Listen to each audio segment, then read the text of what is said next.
Assalamualaikum warahmatullahi wabarakatuh.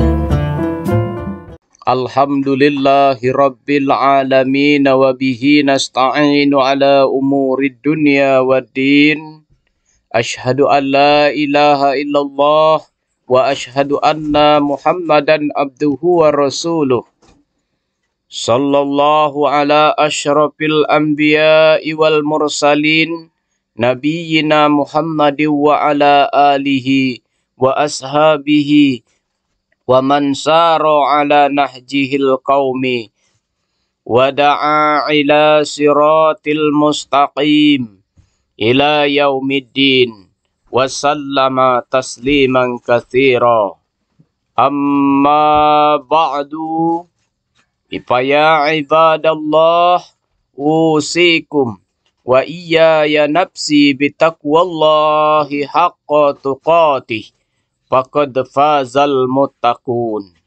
Hadirin jemaah salat Jumat yang insyaallah selalu berada dalam naungan rahmat dan hidayah Allah Subhanahu wa taala.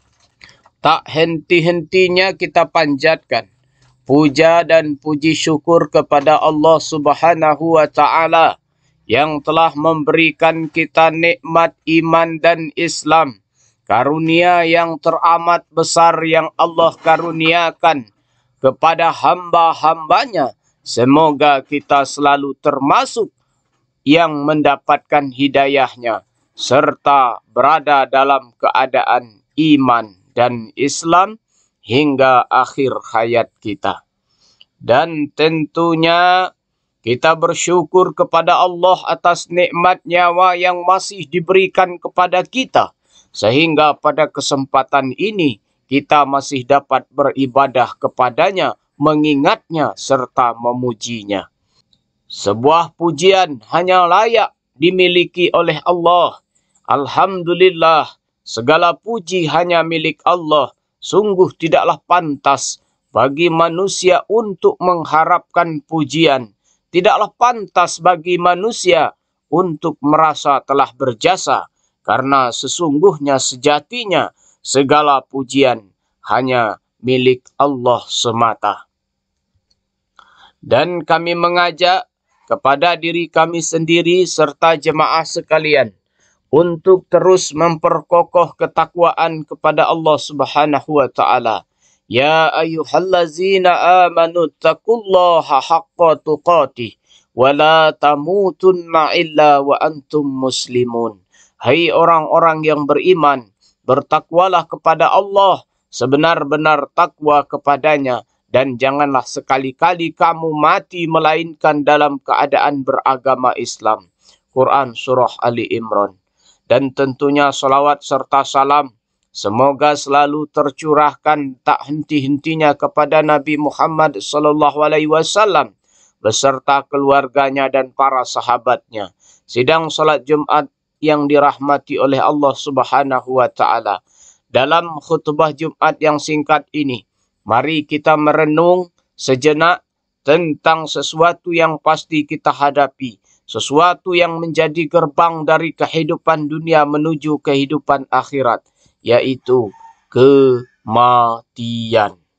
Dalam surah Al-Baqarah ayat 28 Allah Subhanahu wa taala berfirman, Bismillahirrahmanirrahim. Kaifa takfuruna billahi wa kuntum amwatan fa ahyakum summa yumitukum summa yuhyikum summa ilaihi turja'un. Bagaimana kamu ingkar kepada Allah padahal kamu tadinya mati, lalu dia menghidupkan kamu, kemudian dia mematikan kamu, lalu dia menghidupkan kamu kembali, kemudian kepadanya lah kamu dikembalikan. Dalam tafsir Ibnu Katsir dijelaskan bahwa ayat ini menjelaskan akan kekuasaan Allah dan sungguh aneh orang-orang yang ingkar kepada Allah sementara manusia awalnya tiada, lalu Allah menjadikannya ada di muka bumi ini. Ayat ini juga menunjukkan bahwa kita semua pasti mati dan kita semua pasti akan dibangkitkan kembali setelah kematian itu. Jemaah solat Jumat yang dirahmati oleh Allah Subhanahu wa taala. Maka apa saja kewajiban kita dalam kehidupan ini sebagai persiapan diri kita sebelum mati, tentunya ada banyak hal. Namun setidaknya ada 3 hal yang akan kita bahas pada kesempatan berharga ini. Yang pertama, beramal sebaik mungkin. Dalam Al-Quran Allah Subhanahu wa taala berfirman dalam surah Al-Muluk, Bismillahirrahmanirrahim, Tabarakallazi biyadihil mulku wa huwa ala kulli syai'in qadir. Maha suci Allah yang menguasai segala kerajaan dan dia maha kuasa atas segala sesuatu. Allazi khalaqal mauta wal hayata liyabluwakum ayyukum ahsanu amala wa huwal azizul ghafur. Yang menciptakan mati dan hidup untuk menguji kamu. Siapa di antara kamu yang lebih baik amalnya, dan dia maha perkasa lagi maha pengampun. Seperti apakah amalan yang terbaik itu? Salah satu indikatornya adalah pekerjaan itu dilakukan dengan istiqomah. Dalam hadis sahih yang diriwayatkan oleh Abu Hurairah, Rasulullah sallallahu alaihi wasallam bersabda, "Fa inna khairal amali adwamuhu wa in qalla." Sesungguhnya sebaik-baik pekerjaan adalah yang rutin berkelanjutan, meskipun itu sedikit. Beramal sebaik mungkin juga berarti bahwa pekerjaan itu kita lakukan dengan seikhlas mungkin, semaksimal mungkin, dan dengan sesempurna mungkin. Baik dalam interaksi kita kepada Allah maupun kepada sesama manusia. Dalam tiap amal, kita patrikan dalam diri kita bahwa bisa jadi itu adalah amal terakhir kita. Yang kedua, menyiapkan amal yang terus mengalir pahalanya. Di antara yang dapat kita persiapkan adalah dengan memperbanyak amal jariah, ilmu yang bermanfaat, serta mendidik anak kita menjadi anak yang soleh, yang solehah, yang dapat mendoakan kita kelak, sebagaimana hadis Rasulullah sallallahu alaihi wasallam. Bismillahirrahmanirrahim.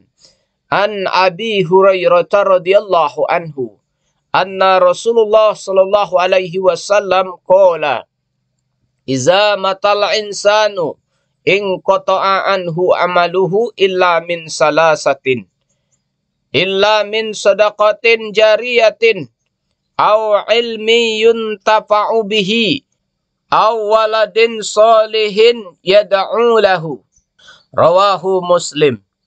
Diriwayatkan oleh Abu Hurairah radhiyallahu anhu bahwa Rasulullah sallallahu alaihi wasallam bersabda, "Jika manusia mati, maka terputuslah amalnya kecuali 3 perkara. Sedekah jariah, ilmu yang bermanfaat, dan anak yang soleh yang selalu mendoakan orang tuanya." Hadis riwayat Muslim. Yang ketiga, berdoa agar diberikan husnul khotimah. Apakah itu husnul khotimah? Di antara tanda utama husnul khotimah ialah apabila ia mengucapkan kalimat la ilaha illallah di akhir hayatnya. Dalam sebuah hadis sahih yang diriwayatkan oleh Abu Daud, Rasulullah sallallahu alaihi wasallam bersabda, "Man kana akhiru kalamihi la ilaha illallah dakhalal jannah." Barang siapa yang akhir perkataannya adalah la ilaha illallah, maka dia akan masuk surga. Indikatornya dari seorang yang husnul khotimah apabila dia mengerjakan pekerjaan baik di akhir hidupnya. Qala Rasulullah sallallahu alaihi wasallam, "Iza aradallah bi'abdin khairan ista'malahu." Faqila kaifa yasta'miluhu ya Rasulullah? Qala yuwaffiquhu li'amalin salihin qoblal maut. Rasulullah bersabda, apabila Allah menghendaki kebaikan kepada seseorang, maka Allah akan membuatnya beramal. Para sahabat bertanya, bagaimana membuatnya beramal? Beliau menjawab, Allah akan memberikan taufik padanya untuk melaksanakan amal soleh sebelum dia meninggal. Hadis riwayat Ahmad dan Tirmizi. Selain berusaha dengan segenap amal untuk mencapai husnul khatimah, kita juga harus berdoa agar Allah memberikan kita keistimewaan ini. Salah satu doa untuk meminta husnul khatimah adalah sebagaimana yang diajarkan oleh Nabi Yusuf yang terekam dalam surah Yusuf. Bismillahirrahmanirrahim. Fatiris samawati wal ar, anta waliyyi fid dunya wal akhirah. Tuwaffini musliman wa alhiqni bisolihin. Wahai Tuhan pencipta langit dan bumi, Engkau pelindungku di dunia dan di akhirat. Wafatkanlah aku dalam keadaan muslim dan gabungkanlah aku dengan orang-orang yang soleh. Barakallahu li wa lakum fil Qur'anil azim wa nafa'ani wa iyyakum bima fihi minal ayati wa zikril hakim. Aqulu qawli hadza wastaghfirullaha li wa lakum wa lisa'iril muslimina min kulli zambin fastaghfiruh innahu huwal ghafurur rahim.